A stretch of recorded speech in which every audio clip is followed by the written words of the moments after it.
This is Billy Idol, and you're listening to Heavy Consequence. So the new EP, the Roadside EP, the first single, Bitter Taste. And I was reading a little bit of the press, and kind of, you talk about how you reflect on your motorcycle accident. It's kind of a cathartic song. Can you talk a little bit more about that track in particular? Well, yes, when we were writing the song, it was kind of at the beginning of the pandemic. It was kind of May 2020. So we were a couple of months into it. And, I did think about writing a song about the pandemic. But, sometimes if you write a song and you haven't given it time to marinate, like the circumstances of what you're writing the song about, I like to let things kind of marinate inside me, and then I feel they come out really naturally when they do. So the thought of trying to deliberately write a song about the pandemic, I didn't think that was such a good idea. But I thought, well, maybe I could think of a time in my life where something was challenging for me. It's something I had to overcome, and which was scary, frightening, and was going to affect me into my future. Maybe I could think about a time when I went through something like that, and it would reflect what's going on with the pandemic for people. And I thought about my motorcycle accident because, that's now 30 years ago, 31, I think, years ago. But I was always really thinking about the day I could actually say that. I was going, I can't wait for the day. It's 20 years away from this horrible accident. And the same thing, I can say it's 30 years. Because it was, for a second there, I thought of, I sort of badly damaged my right leg to the extent where I thought for a short time they might have to amputate my leg. So I didn't know quite what it was going to do to me physically. I'd kind of done it to myself, really, because I was riding my motorcycle high, really, and that's the worst thing to possibly do. So there's a number of things that I had to come to terms with lying in that hospital bed, thinking about what I'd done to myself. And, luckily enough, they were able to save my leg, but, what if they hadn't? And then I had to rehab. I also had to sort of start thinking about, what really had led me down this path was sort of my drug addiction.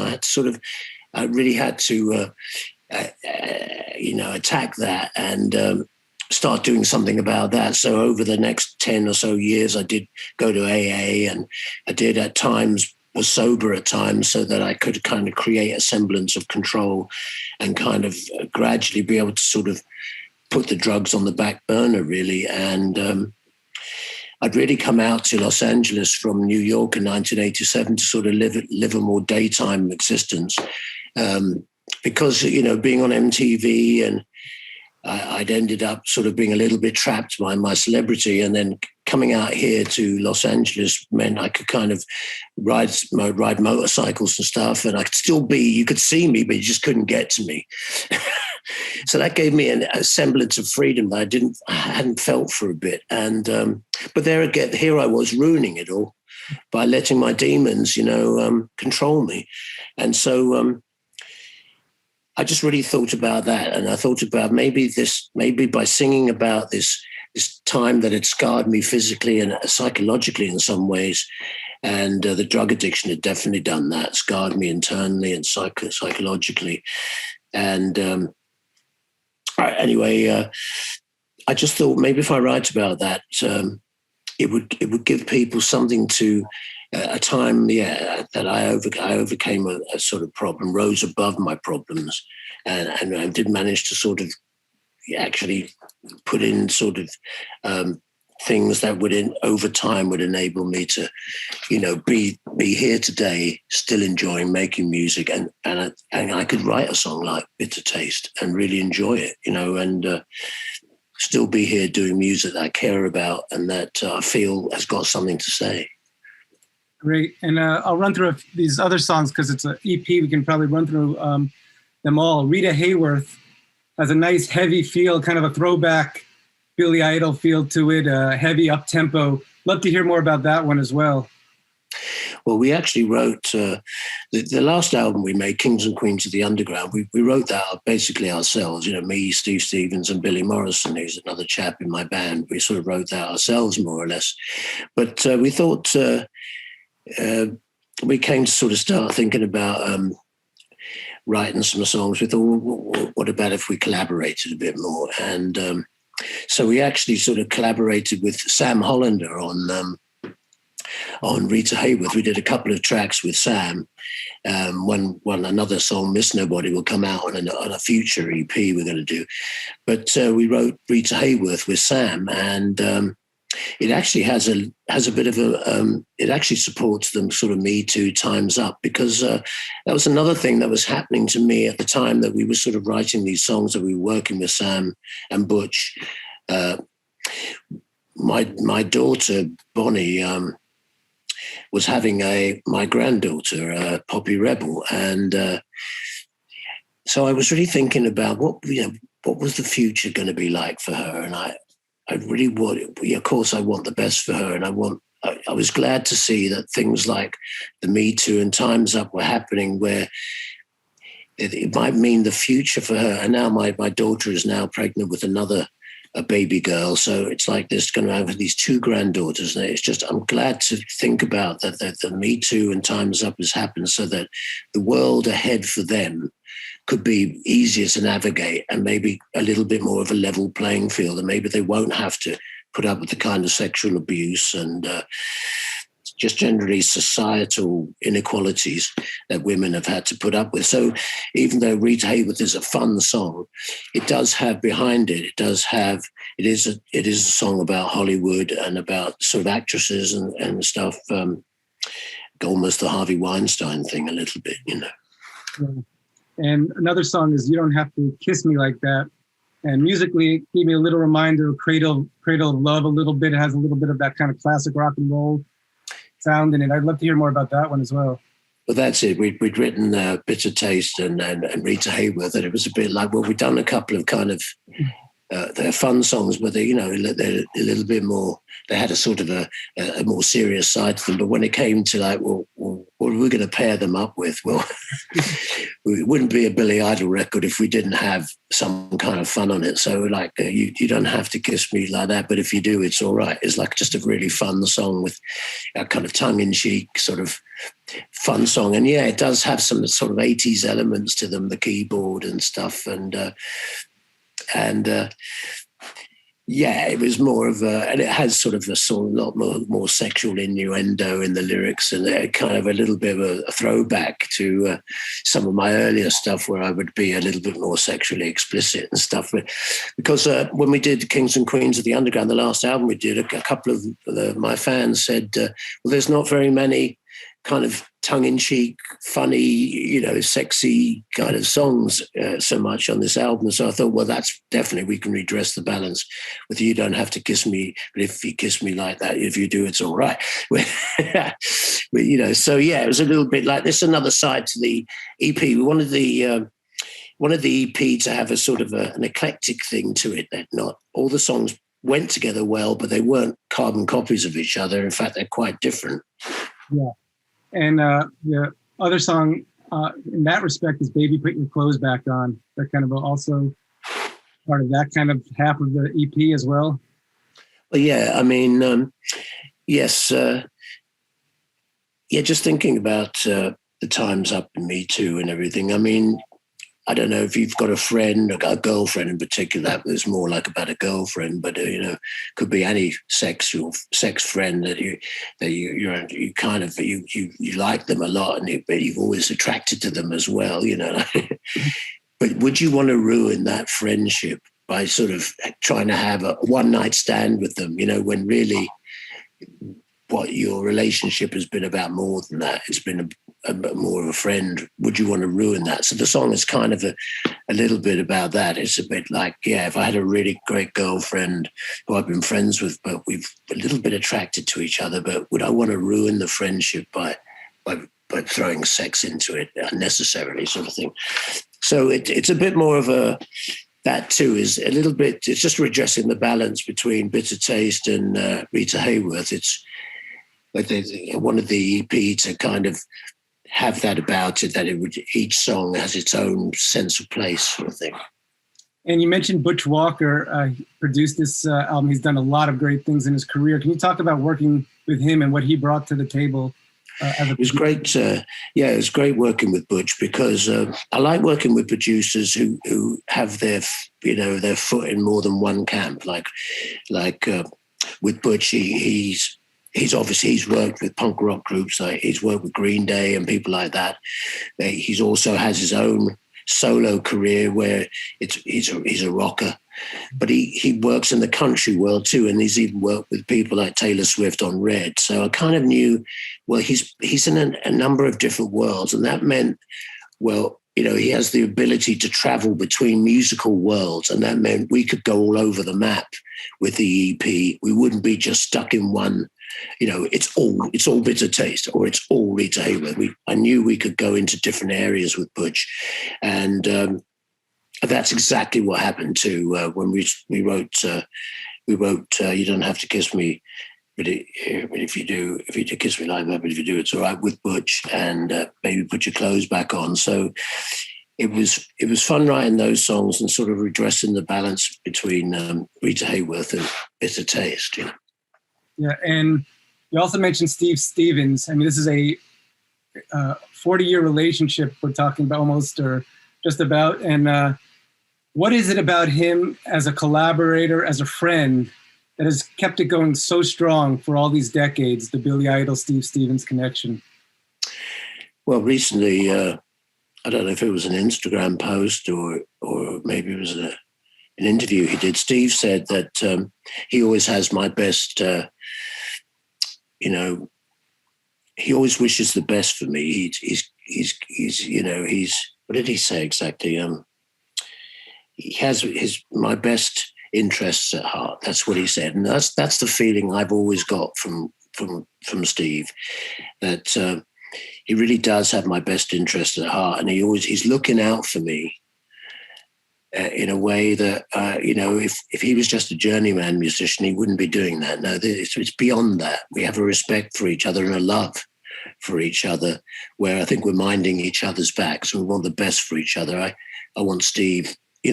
I think Steve's an incredible guitar player, and I want the music we do together. I want that to shine. I want his guitar playing. I wanted to give him a platform for his guitar playing so he can shine. So I love it when the work we do together really comes off, and he's fantastic. And like that, it's just incredible to read that Billy knows I've got his best interests at heart, and I can feel that. I can feel that. It's palpable. Yeah. And I wanted to go back because it's 2021, which means it's 40 years since you went solo. 1981, you were in Generation X, and I wanted to go back and just, if you can briefly share your thoughts. You were in a band, part of the UK punk scene. There was the Clash and the Pistols and Generation X, and you made the decision to go on your own. You were kind of that first solo punk singer. And can you tell me about that? Just that decision to go solo. Was there, was there anxiety involved, like leaving a band and kind of trying to strike out on your own, and just that experience, if you can go back, just because it's been 40 years since that happened? It was like any new experience or make a major change. Yeah, it was scary. It was frightening, scary, but also exhilarating because, there's this thing of the unknown. You don't know quite what's going to happen. But one of the things I was doing, I was moving basically from London to New York, and I knew the punk rock scene, and I knew I could meet great people in London, and I knew I could meet great people in New York, because to us, New York was another home of punk rock, another home of rock and roll, really. I mean, going back even to the 60s and 50s and all the music that had come out of New York, and then the Velvet Underground and New York Dolls. I just knew there'd be like-minded musicians in New York when I went there. But at the same time, it was scary. I was used to being in Generation X. I was used to writing songs with Tony James from Generation X. He was my songwriting partner. Now here I am now trying to write songs on my own. He wrote the lyrics in Generation X. I wrote the music. I was now going to have to write my own lyrics. That's one of the reasons I actually went solo, was yeah, I was a singer singing somebody else's lyrics. So in a way, I wanted to, in my solo career, I needed to sing my own lyrics. And that's what I started to do. So in lots of ways, you know, it was an exciting time, but it was also scary because, yeah, I was moving to a whole new place that I'd been to, and I knew some people there, but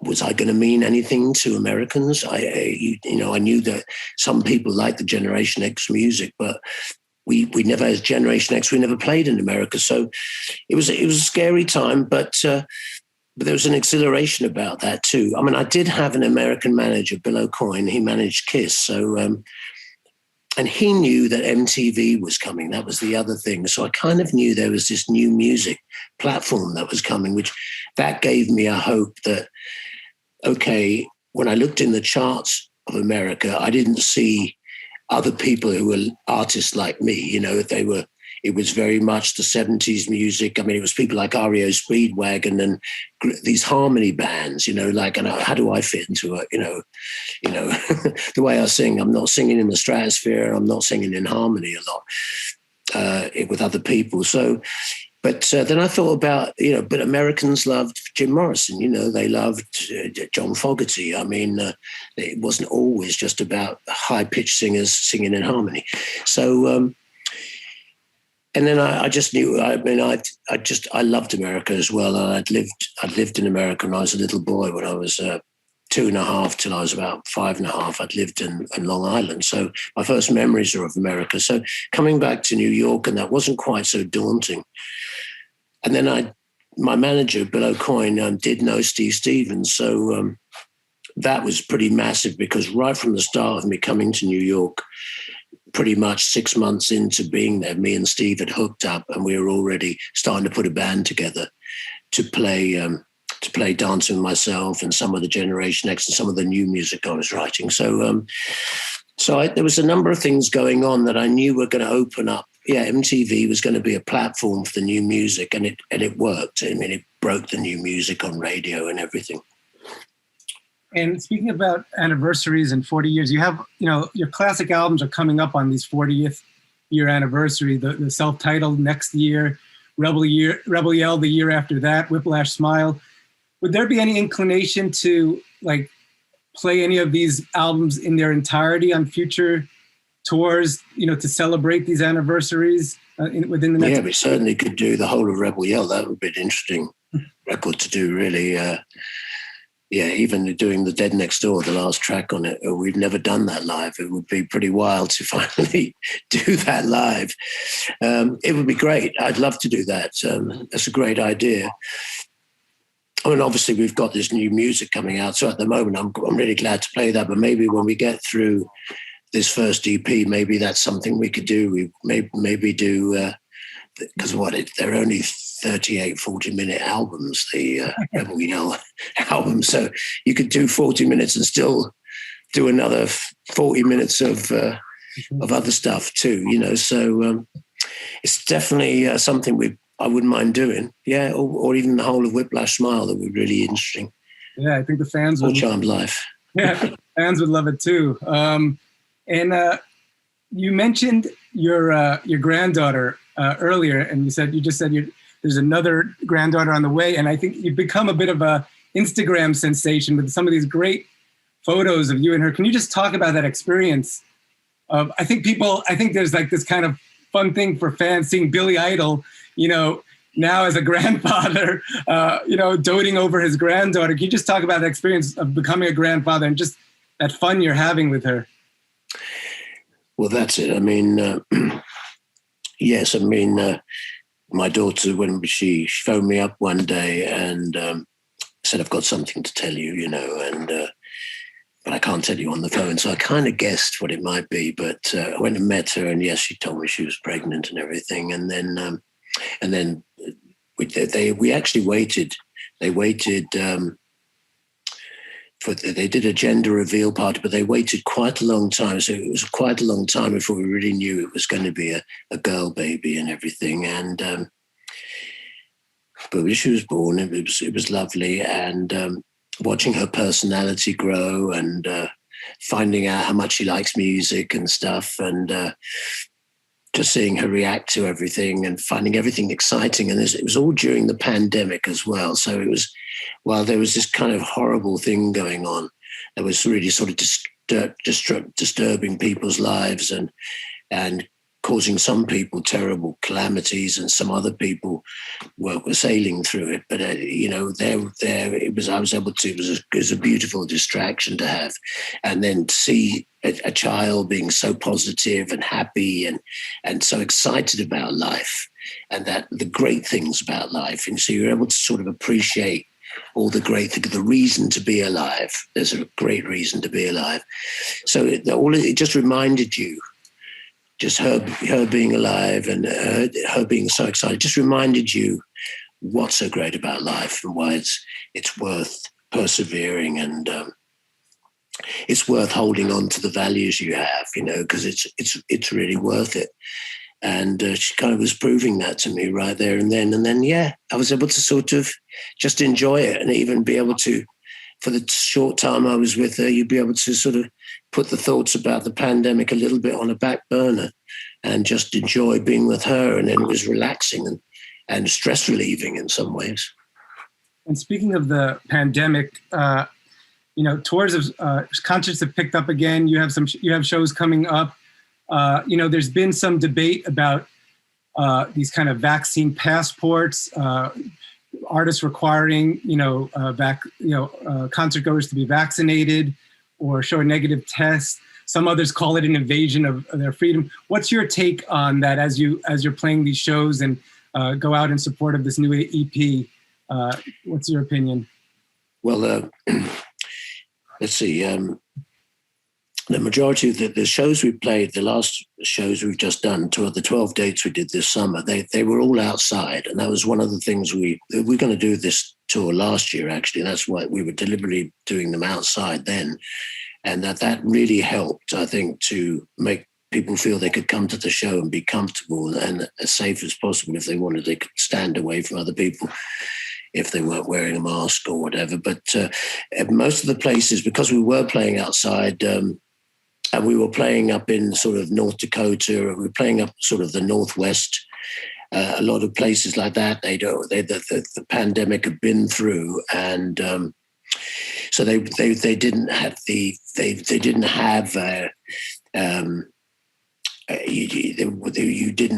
weren't making what do you call it? They weren't saying that you had to come in any way, or you didn't have to wear a mask necessarily. You didn't have to be vaccinated. It was only when we came to play in California, the two shows we played at Saratoga and Napa, where the local authorities were saying that you have to wear a mask or have to be. So of course I'm vaccinated and everything. So to play in Las Vegas, we're going to play in a few shows in Las Vegas. You had to be vaccinated for that, and so I was quite happy to do it. I don't know anything about science, so I'm able to be in a fool's paradise, if you know what I mean, whereas I'm sure some other people know more about science and they're a lot more aware of what they're putting into their body. I was a little bit able to ignore that and just, I already had the coronavirus last Christmas. So, and I discovered, it does hang on. The symptoms hang on and it's kind of nasty. I was lucky. It was more like an upper respiratory infection with me. But I saw how, for one thing, I had a lot of phlegm coming out of my chest, and my voice was already super croaky, and it's made it worse. So I really saw how it does have an effect on you, and it lingers, and so I am super aware. Also, I have my niece is a doctor, Caroline. She's a doctor in England. And I thought if there was anything wrong with the virus, the vaccine, she would have told me, and she seemed to think it was okay. So I was able to get advice from a doctor and everything. And so I was quite willing to take it. But I understand other people not wanting to. I understand that as well, So I understand some people just don't want to. I had a girlfriend, she never wanted to take the flu shot, because she just didn't like the thought of, she didn't quite know what was in the vaccine. So I can understand that as well. prior to the pandemic, you had played some shows with Steve Jones from the Sex Pistols under the name Generation Sex, which was one of the more clever supergroup names I've heard. And then obviously we've gone through the pandemic. Any designs on ever teaming up with him again and maybe playing a few more shows? Yeah, I think we would have been doing it probably this summer.